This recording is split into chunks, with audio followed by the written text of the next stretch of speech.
5.762 vota janë tjetërsuar nga komisionerët në Malishev për përfitim të kandidatëve për deputet nga të gjitha subjektet politike. Abuzimi më i madh ka ndodhur brenda Partisë Demokratike të Kosovës. Në këtë subjekt janë devijuar 8.25% e votave të gjithë kandidatëve.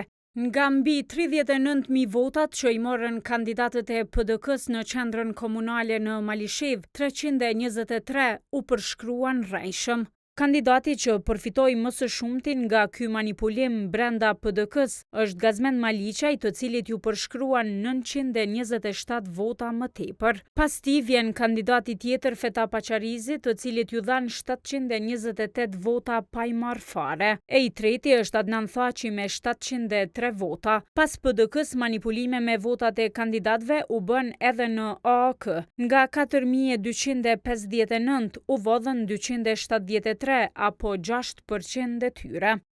Pa u votuar për të, Enver Hotit të AAK-s ju shtuan rrejshëm 128, Albana Bytyçit 40 e Haki Abazit 37. Nga përqindja e votave të devijuara, subjekti i tretë është LDK-ja. Në këtë parti u ndryshuan mbi 3% e votave të kandidatëve. Nga mbi 20.000 vota gjithsej u tjetërsuan 625 sosh. Prin Gëzim Hazrolli me 340 vota të vjedhura, Lumir Abdigjiku me 65 e Gjavituka me 46. E 825 vota janë vjedhur gjithsej edhe brenda LVV-s, nga afër 70.000 sa kanë marrë kandidatët e kësaj partije në Malishev. Nga ky abuzim përfitoi më së shumti kandidati Valon Hoti me 312 vota, pas tij vjen Gani Krasniqi me 271 dhe Adnan Rustemi me 60 vota. 723 vota u vodhën edhe mes kandidatëve të nismës socialdemokrate.